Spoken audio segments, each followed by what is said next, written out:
You're listening to Megiddo Radio. Megiddo Radio is a radio ministry of Megiddo Media. For more, visit our website at megiddoradio.com. That's megiddoradio.com.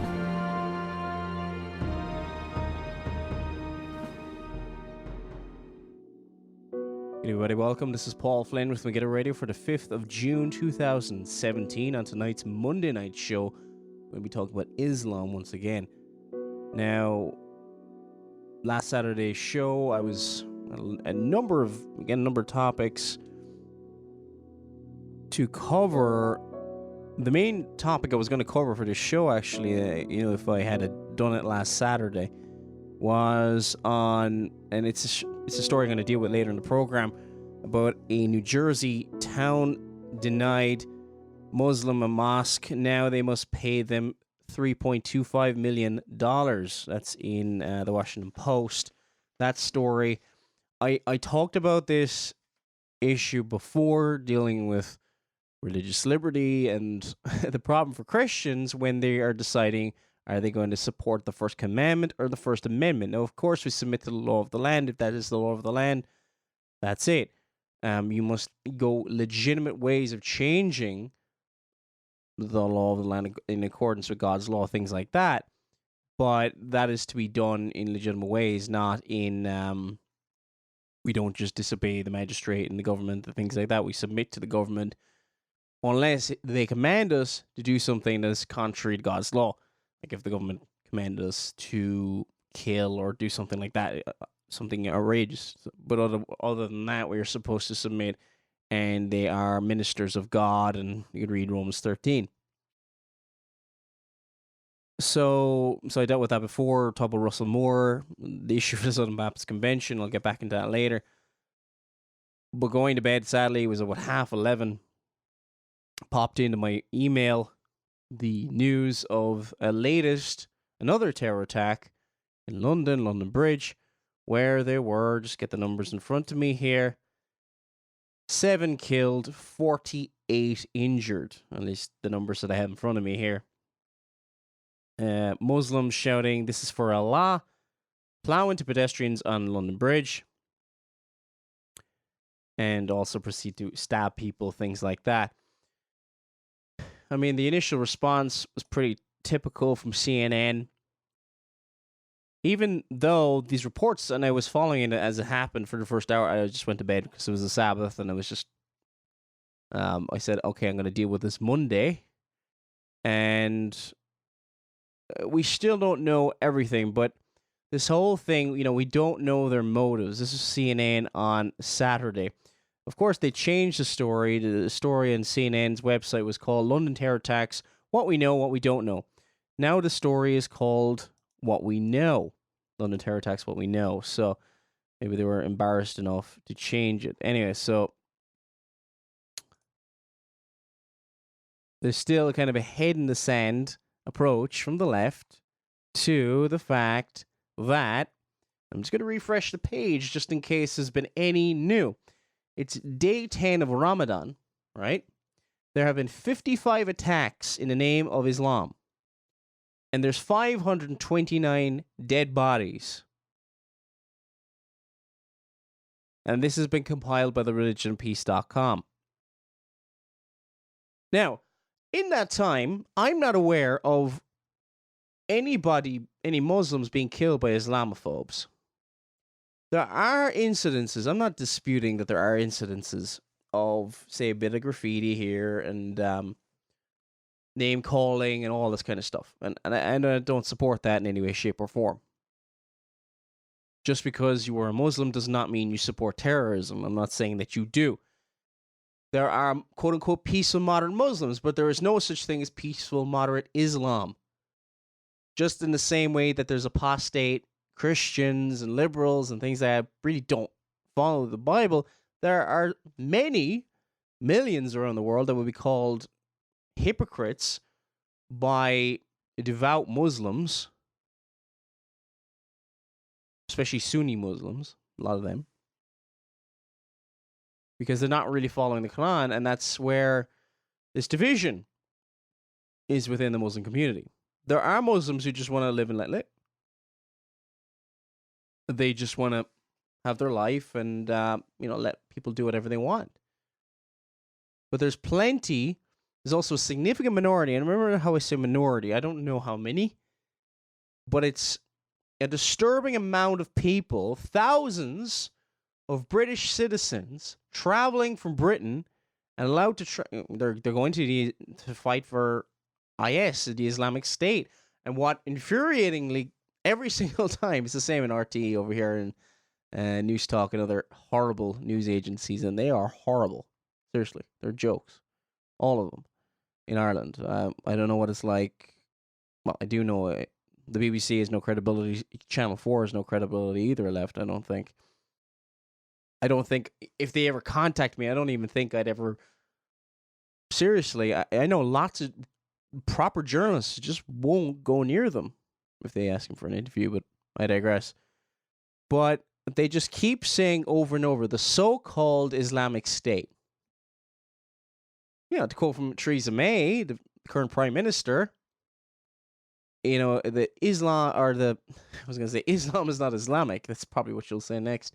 But that the Islamic State is not Islamic and it's not a state. And she, of course, gets rapturous applause when she says that. I think that's back in 2013 when she made a speech in front of the Conservative Convention, was the party conference that they have every year. And she was Chancellor of the Exchequer back then. Was it Chancellor of the Exchequer? She was Home Secretary. Anyway, but back in 2013, anyway, she gives a speech. She's been defending Islam for years, or at least giving a nice cover story. Like much of the Western world and the media, the Liberals want a virtue signal rather than actually deal with the issue. And it's cowardice or it's treachery. I don't know which. And in a lot of places, it's just people want to seem all loving and kind. It's not loving and it's not kind to allow into your, just say, use the analogy of your home. In order to say, be nice to it's homeless people and you want to help them and things like that. But if they're a danger to your children and they are violent, these homeless people, do you just invite them into your home? I hope the answer is no. The fact that I have to explain this is astonishing because the left has no idea what it is, what bravery is. They virtue signal. Anybody disagrees with them as fascists, and they talk about being peaceful, loving, and then I've heard people, and I've been in the presence and all this, and I've heard people talking about, after the Brexit vote in Ireland, beating up and attacking Nigel Farage. Why? Because they disagree with him. Oh, he's so smug and all this kind of stuff. Oh, I'd love to punch him in the face. Oh, but they're so peaceful and loving. That's the left for you. And the left and Islam share a lot in common, unfortunately. They both want to tear down this current world, and they don't like anything about it. Anything Christian about it. And they both come up with right-wing conspiracy theories. What I mean by right-wing conspiracy theories is that the right wing's against them and they need to be destroyed. And they're the establishment and all that. Is there a certain element of truth that there's powerful corporations and too big a business and all that? Of course there is. The problem is it's just not everything that they're telling us. But anyway, 55 attacks later and 592, and that's the total. And there's probably others. I mean, the website, The Religion of Peace, admits that not all attacks are media listed and they don't catch all the attacks. It's not possible. Since the atrocity, another one, where vehicles and knives were used on Saturday night, there have been 5 attacks around the world.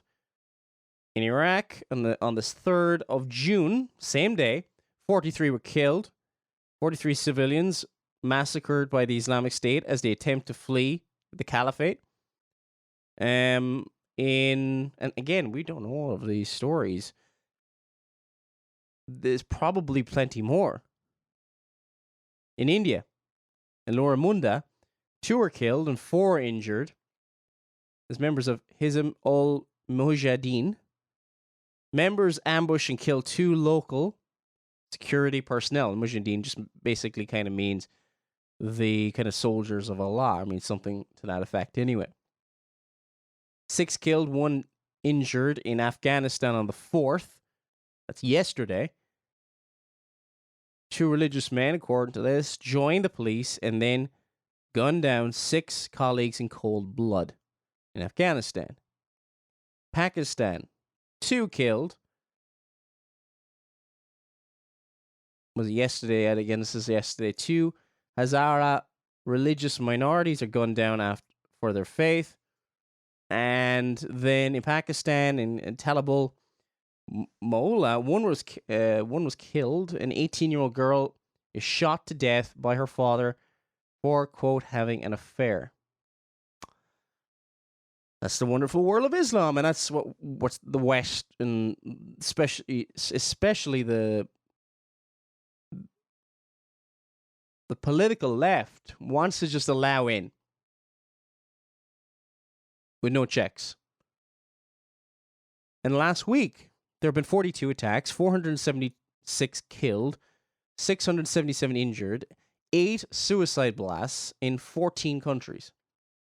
Since 9/11, there have been 30,954 deadly terror attacks in the name of Islam. How many of those have been Islamophobic? I venture to say it's probably a small percent of that. I'm not saying it never happens. I can't remember the station was on, but there was a story of a mosque that was vandalized. There was graffiti outside it. And, of course, that gets media coverage. But this, no. The attack in England, and the attacks in England have not been an anomaly. The attacks in France and in Germany, if you bring those people here, don't be surprised when they bring their problems with them. And I kind of just like scratch my head. I feel even stupid just saying this, because why isn't this patently obvious? What they believe, if you're a Muslim, apparently you believe the Qur'an. The Qur'an. And there seems to be a divide if you just go by public appearance. I was watching earlier on today, a documentary called The Jihadis Next Door. I think it was Channel 4 put it out originally. It's on Netflix at the moment. People want to watch it. I've seen most of it. And one of those attackers. Now there's a report in the Sun actually, apparently, that one of the participants in that documentary hasn't been confirmed yet, and I'd have to check this out even further, but the Sun is reporting that London Bridge attacker in Arsenal shirt was ex-tube worker, family man called Abiz. That's pronounced, or no, it's spelled ABZ. 27, who appeared on Channel 4 documentary. But if you look at that documentary, the Jihadi Next Door, sorry. They're all saying Islam will control the world, will dominate the world. They're out on the streets, basically saying they will arrest David Cameron, they will arrest everybody else, and they will say that Islam will dominate the whole world. Now, they will say, if you ask them, I don't really support the Islamic State, even though everything they say pretty much lines up with what they're saying. Even in one part of the documentary, one of the guys who was in the early part of the documentary, not the person who's mentioned in the Sun article, I think would probably better wait to make sure that the identification is correct. But I digress. Even the documentary, I might show it in a future show. Again, it's on Netflix for those who want to watch it. One of the guys who was interviewed at the early part of the documentary went and fought for ISIS. Some of it, and then he was showing pictures of him, in quote unquote caliphate, as they call it, or within the Islamic State, fighting for ISIS, and the guy was like, "Oh, this is wonderful."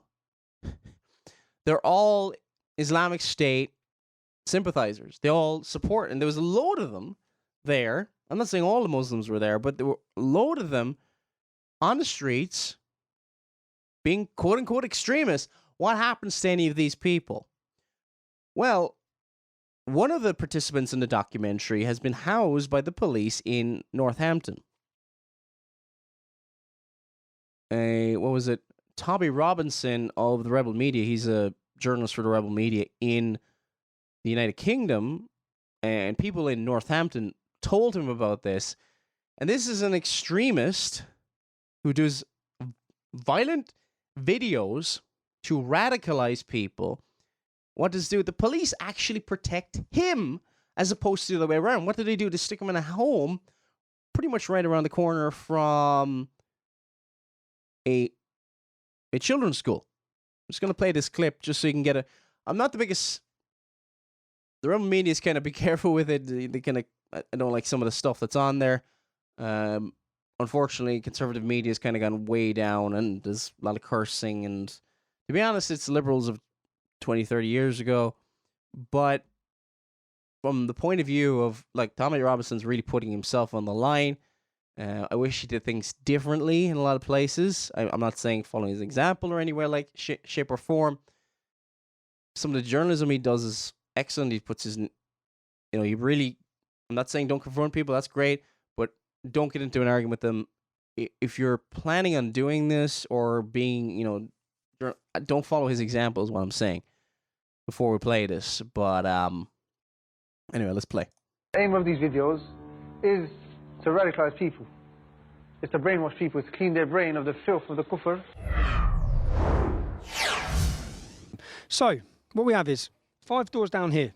The government have housed one of the country's most extreme radical Muslims. The act that the homosexuals do, that act is something that Allah curses. And anyone that gets caught doing that act, they will be punished. And what's the punishment?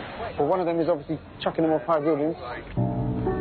Now, just to make sure that you heard that, the left, which is no problem letting them in and all this kind of thing, because this should be the minimum what they should do. If somebody goes off and fights for ISIS or sympathizes or supports ISIS, deportations, they shouldn't be just allowed to roam around.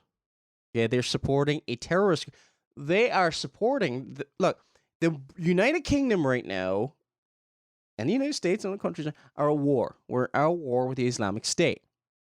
And in the Second World War, I know it's not a conventional war, but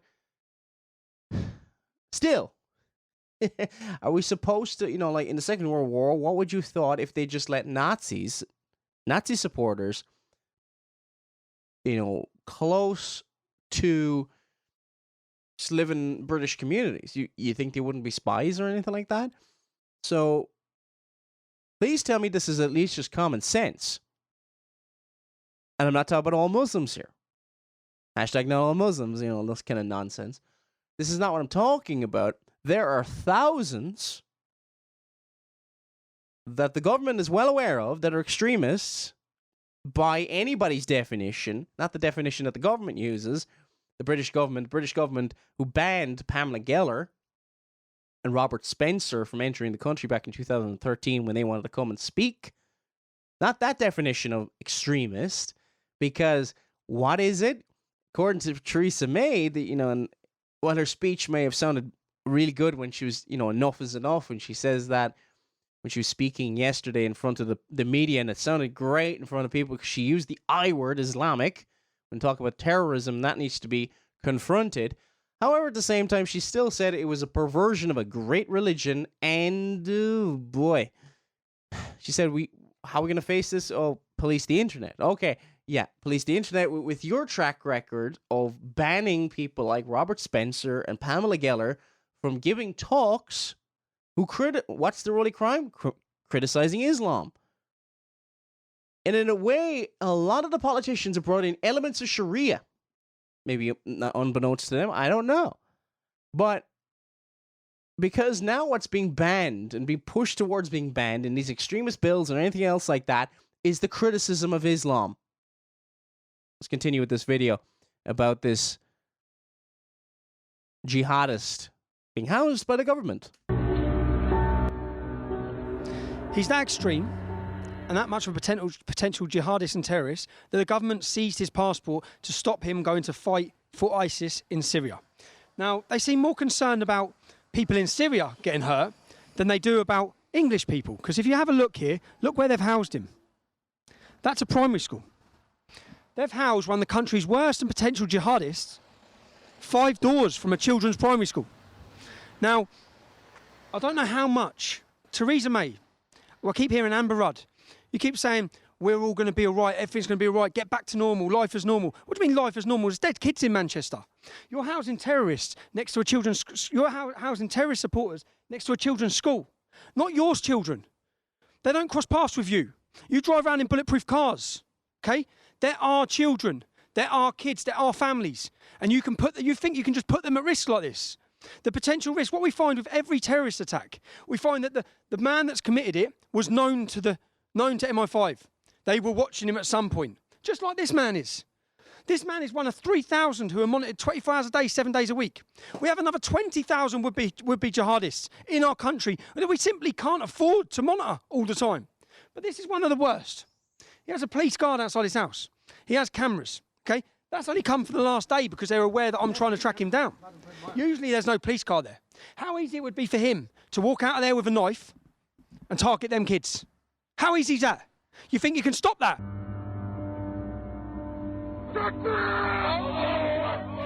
If you're a parent and your children go to this school, how do you feel that the risk that they've been put at?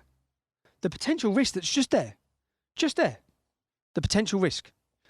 And to our government, if you're going to continue to think you can hide these men, we're going to find them. We're going to find them because the general public need to be aware of the threat. They need to be aware of the risk.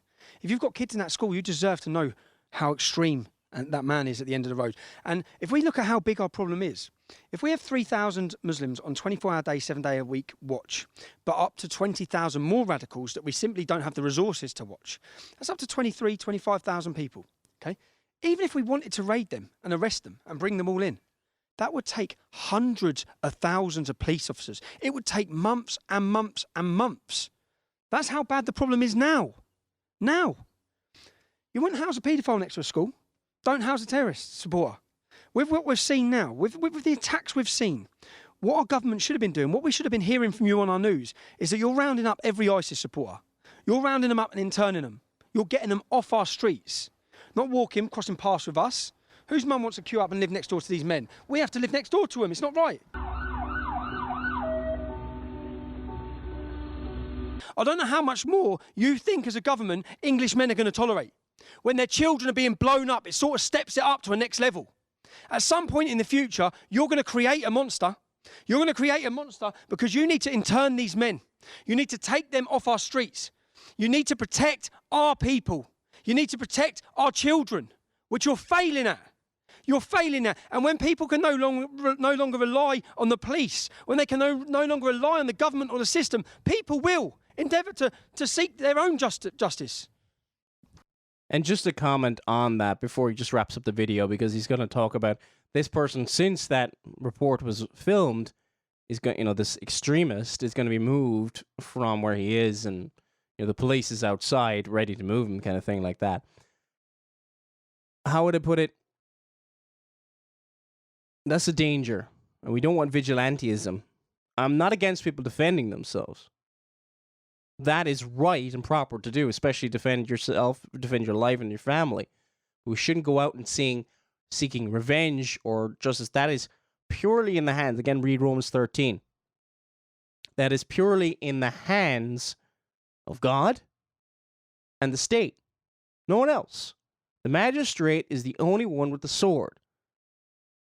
That's why it's a little bit different when there's death penalties from the state and we're not allowed to kill people, round them up, and just have mob rule.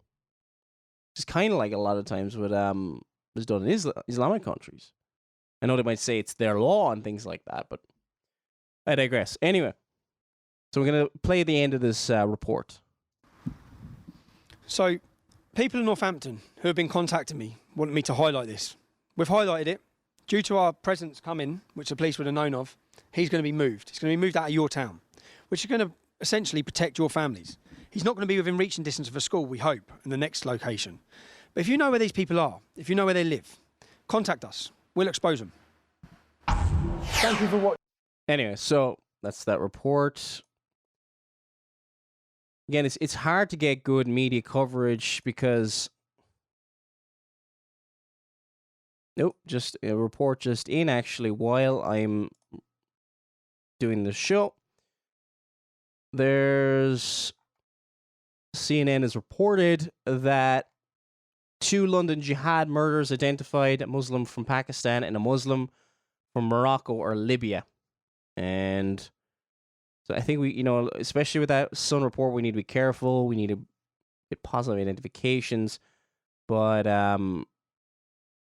yeah, so 2 Muslims. I think we knew it already. I mean, there was pretty much straight away reports are coming out. I think it was the BBC had, where's the clip here? They interviewed an eyewitness on the night of it, and this is what he said. They ran up and started stabbing this girl, 3 of them. I was defenseless, I couldn't do nothing, mate. And then they attacked her, and then they stabbed another guy, I think, if I remember right, that was a bit shocked. They started running up the road, I started going, everybody run, the terrorists, run, they're stabbing everyone. So I followed them, went down towards the NatWest Bank, towards Borough Market, and then we got round there, they were running in all the pubs, all the bars, I can't remember all of them, but they were running in, they were stabbing everyone. I was going to people, run, I was throwing bottles at them, pint glasses, stools, chairs, I tried to help as many people as I could, but at the end of the day, I was defenceless, mate. If I'd have fell over, they'd have probably killed me. When you're saying they were stabbing everyone, what did you actually see them do? They were running up going, this is for Allah. When they first see him, they went, this is for Allah. And they run up, they stab. Did you hear that? This is for Allah. The motive is pretty clear. This girl, I don't know how many times, 10 times, maybe 15 times. And she was going, help me. And I could not do nothing. I tried to help her. I threw something at him. There was a bike on the floor. I tried to pick up the chair, but he was locked to it. To throw it at him, just to get him away from her. I could not do nothing. Okay, and then there was another report from, again, like anybody's been keeping their eye on, jihadist terror around the world. And I suppose I've been stepping up my interest in this. I've been studying on and off for years. I did a show with Richard Bennett, who was on the program. Oh, how long ago was it? Maybe a year and a half ago, something like that. And we were talking about how Roman Catholicism was pushing and promoting Islam, and you can listen to that program on megiddoradio.com. And we've done other programs on it, dealing with other aspects of it as well. But I suppose when it's on your doorstep, a lot of, like for those of you not aware, I live in the Republic of Ireland, just south of the border with Northern Ireland. We don't have as much of a problem here, I guess, because not as many Muslims have been immigrating here. Now, there are Muslims here, but they're a significant minority at the moment. I don't know if there's much of an... Like, I worked in a school before. Like, I work as an English teacher. I've worked for Muslims, a school run by them. And there was a prayer meeting and things, they had...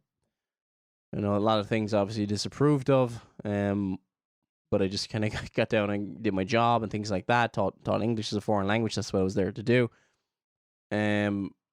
So it's not like I have zero contact with them at all over here. But how to put it? I'm not going by whether Muslims are nice or anything else like that. I'm going by the Muslim texts, and ISIS and other terrorist groups like Al Qaeda and other groups like that and the Mujahideen and the Taliban and other groups like that are using the Quran, the Hadith, as justification for what they're doing. And if so-called modern Muslims or peaceful Muslims are serious and they actually want us to take it seriously, how about refute the text that they're using? But they never actually do that. They just avoid it completely. They go to the verses that, there's no compulsion in religion and all this kind of thing, and say, we're all one family. To kill one is to kill all mankind. take them completely out of context, and not realizing there's different stages of jihad. I don't know if they realize that or not. Completely ignoring Surah 9, 111, Surah 9, was it Surah 9:5? Surah 4, is it 8? Didn't even write that down very well. Surah 2, 191, Surah 9, 20, and 29, and we're going to look at these in a second if we have time. All talking about being killed and those who are killed and being killed for Allah will enjoy paradise. And this is clearly taught in the Hadith and in the Qur'an. Not just in one place, in many places. And I've covered this in so many different shows before, but just want to keep on this. This is another witness to the attack on Saturday night, and this is what she said. He just stepped outside the bar for a second, and a man ran up to him and said, "This is for my family, this is for Islam," and stuck a knife straight in him. He's got a 7-inch scar going from his belly round to his back. And after he was attacked, did the man run away or did he continue? The man ran away. I think Daniel headed back into the pub. There were shots fired. Everybody was told to lie down, and then they were told to go downstairs in the bar. At this stage, Daniel's friend put a tourniquet on him, was holding pressure there. He was brought downstairs. Parts of that he doesn't remember. And then when the police were there, the police brought him in their car to the hospital. The police have been absolutely fantastic. Nurses, staff have been absolutely amazing. And is he able to talk at the moment? He's able to talk to you at the moment? Yes. He's able to talk. He still does. Okay, so that's the report. Anyway, so this is for Islam, and this is for my family, etc., and so on. So, are they completely delusional and they have no clue? And it's amazing how there's this many attacks, there's this many people in the Muslim community who do not, apparently, according to Theresa May and many other politicians who are apparently Islamic scholars, Salon and other people like that. Salon said back in 2015 that it is I'm kind of paraphrasing a little bit here, a waste of time to study the Islamic sources to discover the motivation for groups like ISIS. Look, when we do such a thing, we have blood on our hands. We have blood on our hands. The media looks the other way and is lying. I don't know, to keep their job. I don't know the motivation for them. But we know the motivation. Quran's not that long. And there's been books and people. Are people going to be willing to listen? Someone like Robert Spencer, Pamela Geller, and anybody else who will criticize Islam? And I'm not saying that this is the answer to all our issues. No. The reason this is happening is because the West, the world, has turned from Christ. That's where the blindness comes from.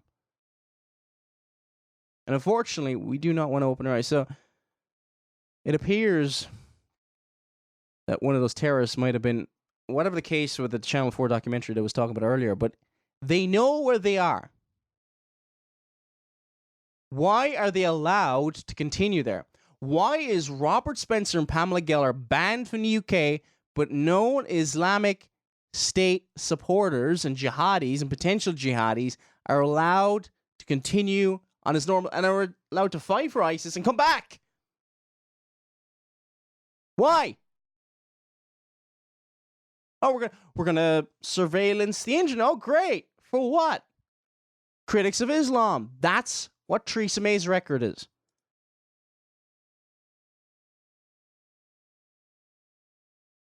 I'm going to try and keep up to date anything. Also, during about an hour before I started recording this show, there was a report came in. See if there's anyone more. There's been a shooting in Florida. Hard to know if it is terrorism related. It might not be. It might be. It just seems to look a lot like and it's not that far from where the killing was last year, where there was a deadly mass shooting in a nightclub. Omar Mateen killed 49. That was last year now, and injured dozens in a gay nightclub before the shot by police. In this attack, this guy in Florida, there was 5 killed by quote unquote a disgruntled employee. You know, somebody was fired and then came back. But the interesting thing was he had a gun and he had a knife, and we don't know whether that is terrorism related. And yeah, it could be, maybe not. You know, but it's very easy to get like look at it and go, oh, is this more terrorism and all that kind of thing. So that, you know, people maybe monitor that if you're watching out for those kind of things, and anybody in the media. That's in Orlando, Florida. Sadly, 5 killed, and he turned a gun on himself. This is another thing. It's like, yeah. Anyway, so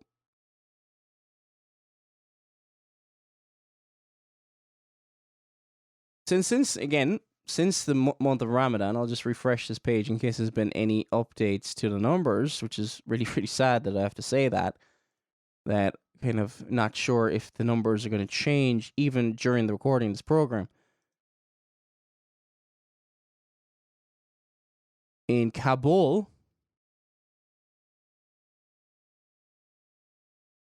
is it today? This is in the Washington Post. This is, from May 31st.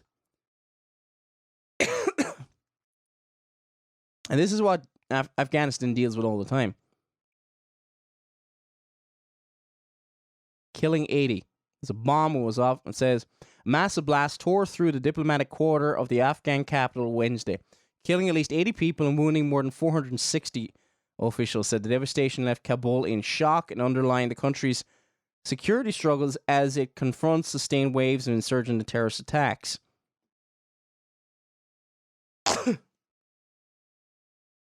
That's coming here, folks. That's the sad thing. And there's wave after wave of this happening. Now it's coming to the West. Now it's coming to our homes. And now we have Islamic rape gangs across England.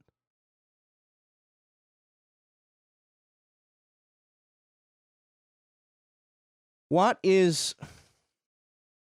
originally I was going to talk about the First Amendment and the First Commandment, because you have Russell Moore. This is the insanity of all this.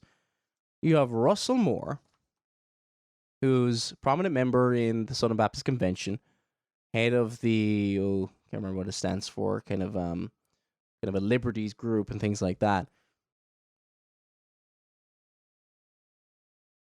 So this mosque was denied permission to build in New Jersey by a township there. I dealt with this before in the program, whenever it was when was it, about a year ago? And it became a big issue about religious liberty and things like that. And Russell Moore said, and I quote, he's head of the ERLC, and he said, sometimes we have to deal with questions that are really complicated, and we have to spend a lot of time thinking them through and not sure what the final result was going to be. Moore replied, sometimes we have to make really hard decisions. We have really hard decisions to make. This isn't one of them. What it means to be a Baptist is support soul liberty for everybody. And brothers and sisters, when you have a government that says we can decide whether or not a house of worship can be constructed upon the theological beliefs of that house of worship, then we're going to be Southern Baptist churches in San Francisco and in New York and throughout this country who are not going to be able to build. Completely pragmatism, not about serving Christ. We might as well say, well, my friend, he said he would listen to the gospel if I came to this brothel with him. It's sin. We don't do it. We believe in the sovereignty of God. We do not have to disobey God in order to lead somebody to Christ. And it's completely in the hands of God. Salvation is of the Lord. in God's hands. Anyway, I did a show on this before. But now this mosque has gone through not only that insult to injury. The township, Barnard's Township in New Jersey, will pay $3.25 million in damages and attorney's fee to the Islamic Society of Basking Ridge in settlement resolving 2 lawsuits announced on the 30th of May by the U.S. Justice Department. The U.S. Justice Department comes in and just says, hey, you mess with them, you stop the Muslim advance. They have to, 1.75, I think that's the number, 1.75. Oh yeah, 1.5 million in damages to this group. Not just covering attorney's fees and things like that, but damages.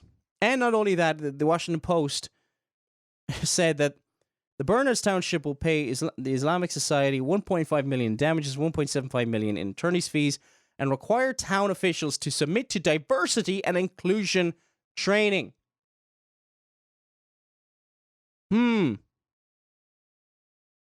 Doesn't it send out a message to anybody who will dare stand in the way? And look, the reasons I don't know if this is the reason they gave was, because of parking spaces and because the worship day was on Friday and all this. It doesn't matter. As a Christian, we're not supposed to support sin. It doesn't matter what the state law says.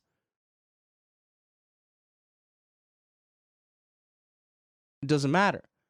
You cannot find complete freedom of religion, freedom of speech in the scriptures. You can't. I'm not saying when you oppress those who don't believe in the same thing as we do, and that's not what I'm saying.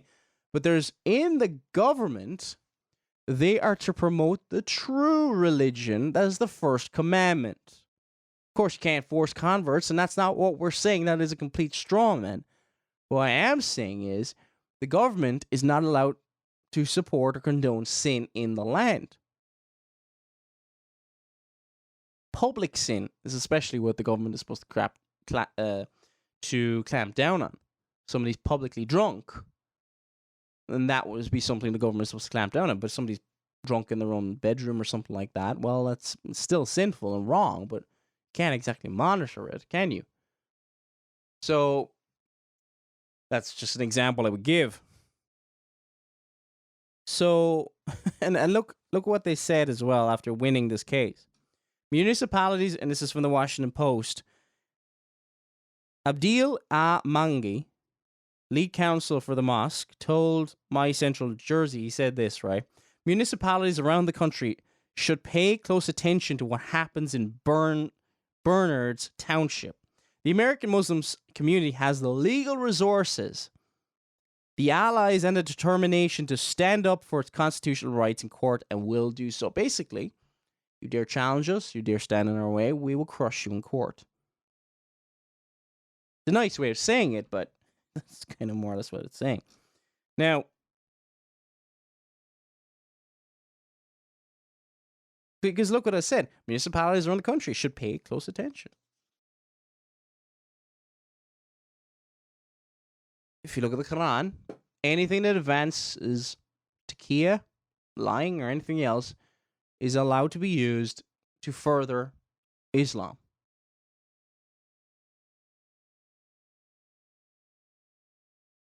So then they're being forced into diversity training. They have to be...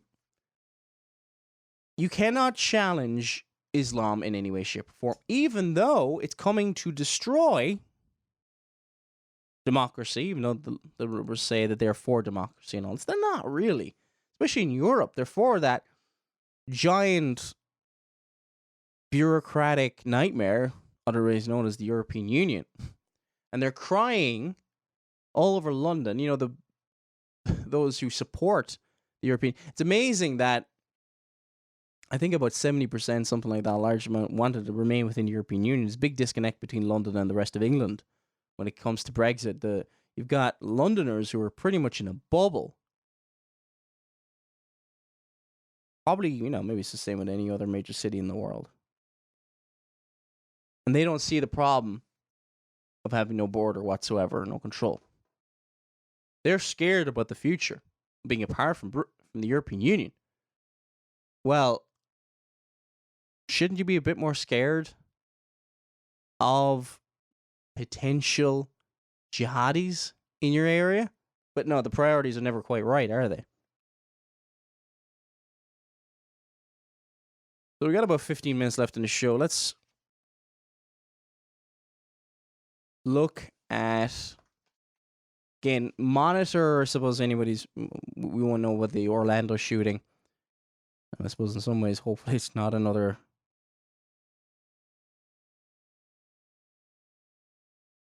jihadi alert. Okay. So we're going to listen now to, this is Theresa May, and I alluded to it earlier, Theresa May's speech, and I'm going to talk about what's wrong with it. And we'll just comment on it. We'll play all of it all the way through, and I'll try and pause it as little as possible.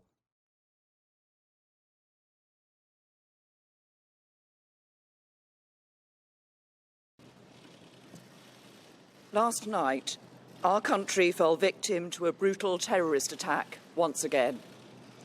As a result, I have just chaired a meeting of the government's emergency committee, and I want to update you with the latest information about the attack.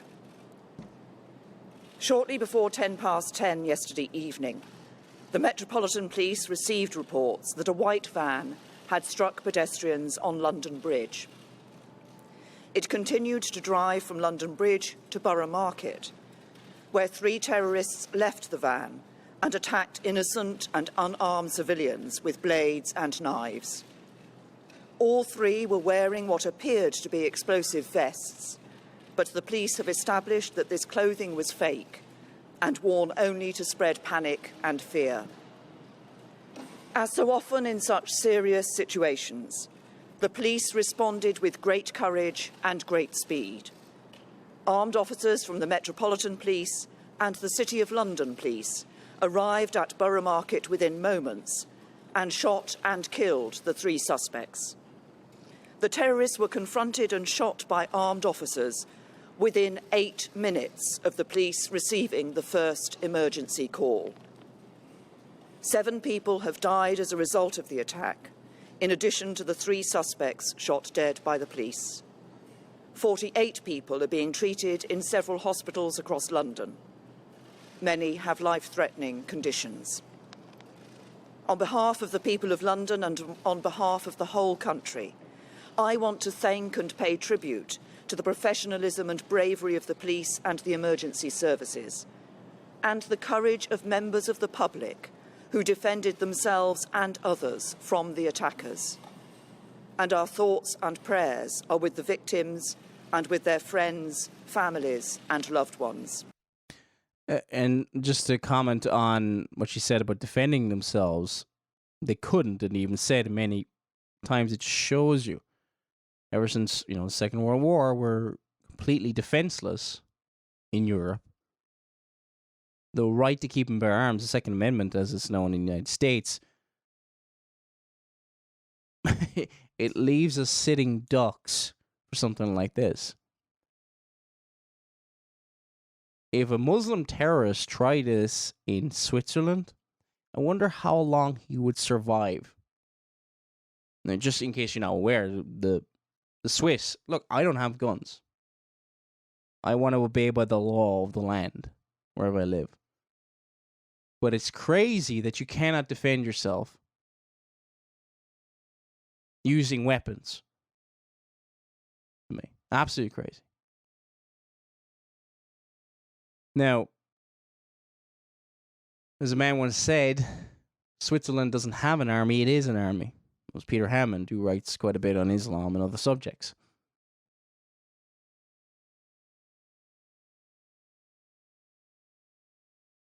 In Switzerland, okay, they probably have about half the number of guns per capita in the United States, but they are packing heat. They know how to use their guns. I think it has the lowest crime rate in the world, probably the lowest murder rate in the world. I'd have to double check that again. But they definitely have the lowest crime rate in the world. And they have a lot of guns. they wouldn't last very long. And there isn't as many Muslims in there. I think I don't know if they've got as, but look at Switzerland. Did they get invaded during the Second World War? Why? Because there would be a sniper behind every blade of grass. And they can outlast. See, they are prepared for anything. I'm not saying the Swiss are brilliant at everything. I'm not saying that they're perfect or anything like that. But can we take maybe a leaf out of their book and be able to, I don't know, defend ourselves? But we can't. We're completely at the mercy of the security forces. And look, the police should get involved and defend, and the army and all that other stuff, grand. But why can't we defend ourselves? And self-defense.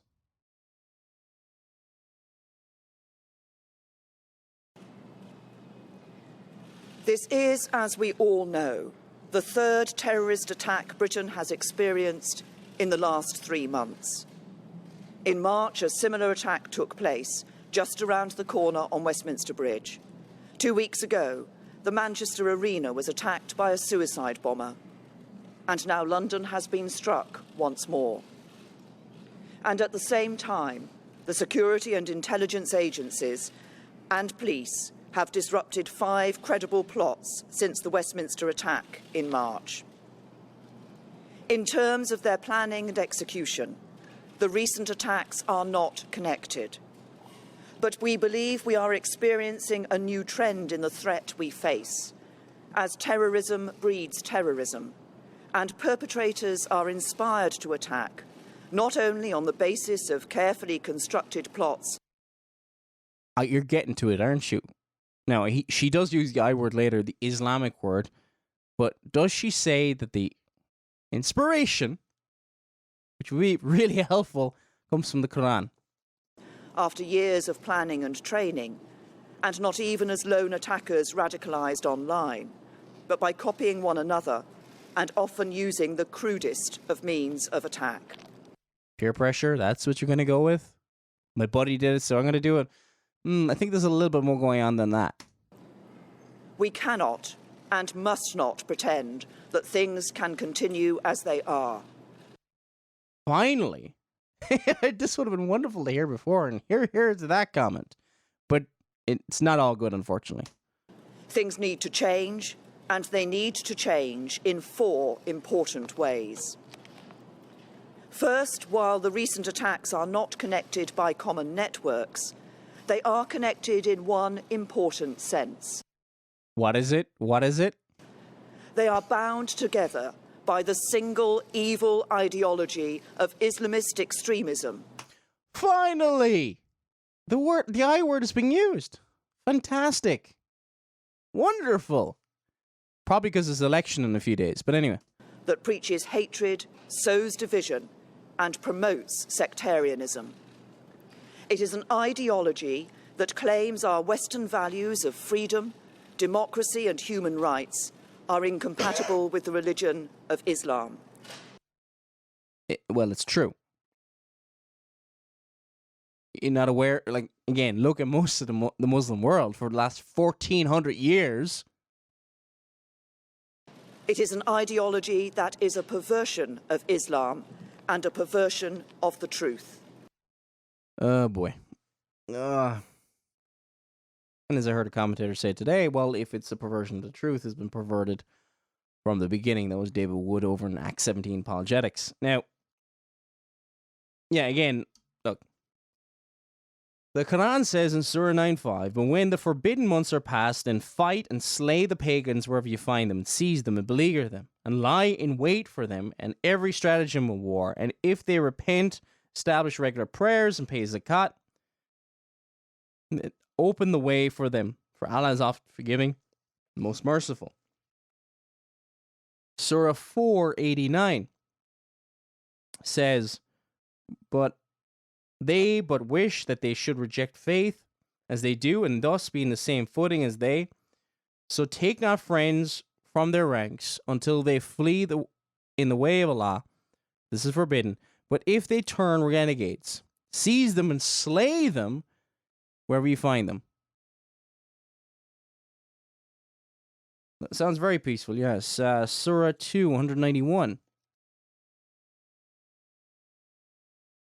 Not just in a few places this is being said. Or in the Hadith. Yeah, there's parts of the Quran and Hadith that contradict themselves. Of course, they'll point those parts out, the ones that sound peaceful. But does this sound peaceful? Surah 2 says in verse 190, fight in the cause of Allah, those who fight you. But do not transgress limits, for Allah loveth not transgressors, and this isn't God. This is not the God of the Bible. And slay them wherever you catch them, and turn them out from where you've turned you out. Persecution is worse than slaughter. But fight them not in the sacred mosque, unless they first fight you there. And if they fight you, slay them. Such is the reward for those who reject faith. But if they cease, Allah is oft forgiving, most merciful, and fight them on until there is no more persecution, and the religion becomes Allah's. And if they cease, let there be no hostility except those who practice oppression. Now, if you read through the Quran, what is oppression and persecution to a Muslim, theologically, is those who stand in the way of the further advance of Islam. That's what it is. If you look at Surah 8:39, don't spend too long going through the Quran here, but just to emphasize, either she cannot read or she has not read the Quran. And this is so serious. We have blood in our hands if we keep ignoring this. Now, we shouldn't go from ignorance. We should realize that, okay, like a lot of supposed Christians, look, and ISIS sees anybody at the Ariana Grande concert and that were killed on Saturday night, they see them as quote-unquote crusaders or Christians. They see England as a Christian nation. They see America as a Christian nation. They do. Were any of them Christians? Probably not, the ones killed. They're probably none of them Christians. I don't know. I don't think any of them were Christians. I didn't hear of any of them being Christians. But it says, fight them on until there is no more persecution. This is Surah 8:39. There's no more persecution, and religion becomes Allah's. Basically, persecution is just other people not allowing Islam to conquer everything. That's just simplistic way. And that's why you'll always hear Muslims going on and on and on, how they're being victimized, persecuted, treated horribly. Why? Because people don't roll over and won't submit to Islam. Sadly, that is the thing. And they dealt with it in another show, dealt with Theresa May's views, compared her with the former Prime Minister of Great Britain. You might know him, Winston Churchill. He had a bit of a backspine. He knew a thing or two about winning a war. And he said this about Muslims. He said, individual Muslims may have splendid qualities. Thousands become brave and loyal soldiers of the Queen. All know how to die. But the influence of the religion paralyzes the social development of those who follow it. No stronger renegade force exists in the world. Far from being morbidant, Mohammedanism is militant and a proselytizing faith. And he says in another part, it was originally propagated by the sword, and forever since its votaries have been subject above the peoples of all other creeds to this form of madness. The religion of blood and war is face to face with that of peace, he says. Anyway.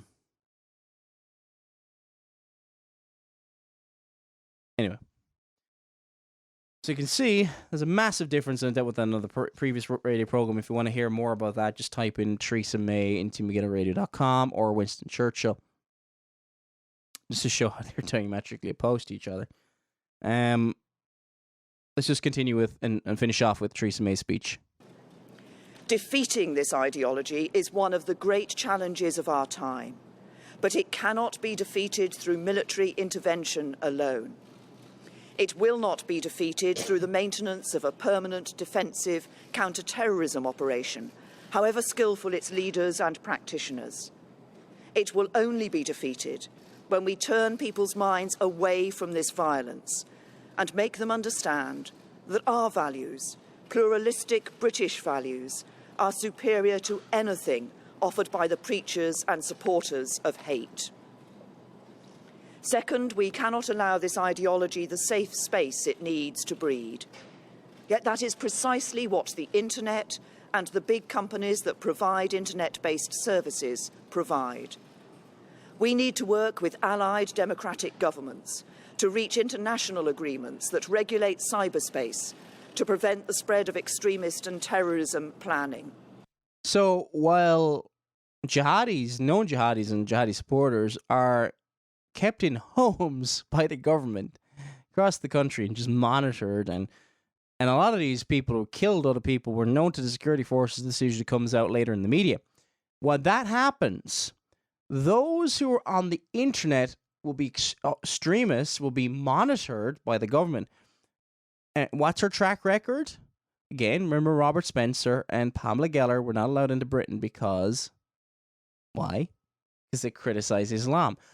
I've read 2 of Robert Spencer's books. I can't find anything in there that shows he hates Arabs or Muslims or anything else like that. His problem is with the religion, what it teaches. He's got a problem with the fact that Islam wants him dead and other people in the West. That's his problem. So the government in the UK has become more and more pro-Muslim. Seriously. Islam gets a privileged position. We are in an incredibly difficult time in history. We need to pray for this. We need to pray for the destruction of Islam, not through fighting them physically. Okay, I'm not against defending homes and things like that. That's fine. But through the preaching of the gospel. The Roman Antichrist and Islam will all be destroyed in one way, and that is through the preaching of the gospel. Seriously. Through spiritual means. That's how there will be victory. Through the preaching of the gospel. And we need to do everything we can at home to reduce the risks of extremism online. Third, while we need to deprive the extremists of their safe spaces online, we must not forget about the safe spaces that continue to exist in the real world. Yes, that means taking military action to destroy ISIS in Iraq and Syria, but it also means taking action here at home. While we have made significant progress in recent years, there is, to be frank, far too much tolerance of extremism in our country. So we need to become far more robust in identifying it and stamping it out across the public sector and across society. So that's the main gist of her speech, but I'm just going to leave you with this, right? Sai Bukhari. And I'm sorry that I've had to go through so much of the Qur'an. The next one will be dealing with purely, actually begin to deal with, hopefully, Mark Driscoll's defense of Roman Catholicism. That's not, it's not a happy subject to deal with guys like that, but seriously, compared to this, anything's a kind of a relief. I don't really like covering topics like this. I really don't. I've spent all day going through TV and just grabbing anything, just watching everything, get my hands on before I did this program, because I don't want to inadvertently say something stupid on this topic. People are hurting right now. But they need to be warned of the danger.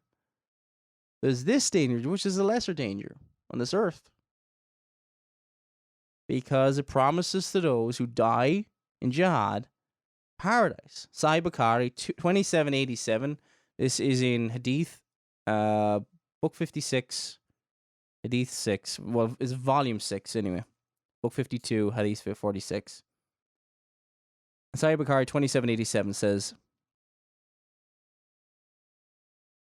supposedly Muhammad says, the example of the mujahid in Allah's cause, and Allah knows better who really strives in his cause, is like a person who fasts and prays continually. Allah guarantees that he will admit the mujahid, in his cause into paradise if he is killed. He guarantees it. Otherwise, he will return him to his home safely with rewards and war booty, which can include sex slaves, by the way. Women are captives of war, and they can be forced into sex slavery. And that we found that out in Rotherham in England, but that's another issue for another day.